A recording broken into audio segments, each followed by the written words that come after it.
জীবন এমন একটা জিনিস রে ভাই, যেখানে ভাব, অনুভূতি, ভালোবাসা, মায়া, চিন্তা এগুলো মিলিত।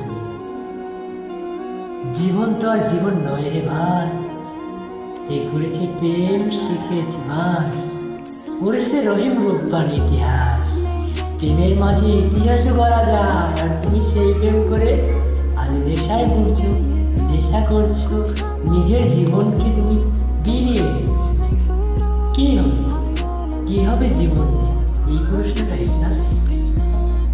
একটা মেয়েকে ভালোবাসো, ভালো লাগছে, তার জন্য জীবনটাকে তুমি ধ্বংস করে দেবে? হ্যাঁ, তুমি আস্থা পাগল।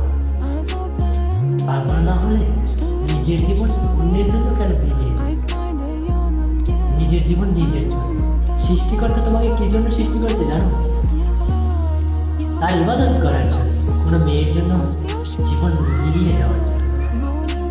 তারপর কিছু মানুষ আছে, তার ভালোবাসা হারিয়ে তার জীবন নষ্ট করে দেয়, নেশায় জড়িয়ে দেয়, ঠিক মতো খাওয়া দাওয়া করে না। ধুর, আমি একজন কাছে 10 জন আসবে, এটা ভেবে জীবন চালাতে হবে এবং ভবিষ্যৎ নিয়ে ভাবতে হবে।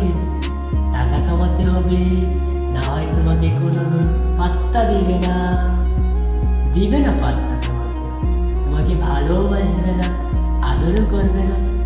হয়তো তুমি একজন মানুষ, হয়তো তুমি একজন পুরুষ, তুমি বীর পুরুষ না হয় কখনো কাপুরুষ হও না। তুমি যদি কাপুরুষ হও তাহলে তুমি নেশা করবে, জুয়া খেলবে, তুমি নিজের জীবন বিলিয়ে দিবে সে তোমার ছেড়ে যাওয়া মানুষটির জন্য। হায় রে ভালোবাসা, তুমি কি ভালোবাসা করলে? তুমি কি ইতিহাস করতে পেরেছো? পারবে। ইতিহাস তো গড়ে নিল সেই রহিম রূপবান, সেই রহিম রূপবানই তো ইতিহাস গড়ে নিল। পারবে না তুমি ইতিহাস করবে? তুমি নিজের জীবনটা নষ্ট করো, নিজের জীবনের উপর খেয়াল রাখো এবং ভালো কিছু আশা করো এবং ভালো কিছু কর্ম করো। ভবিষ্যতে টাকা কামাও, টাকা কামালে দেখবে 1000টা মেয়েও তোমার পিছে পিছে থাকবে। হয়তো তুমি তার মতো কোনো মেয়ে পাবে না, কিন্তু তার চেয়ে ভালো মেয়ে পাবে। তুমি সেই আশা নিয়ে জীবনে এগিয়ে যাবে, সাফল্য না হয় তুমি ধ্বংস।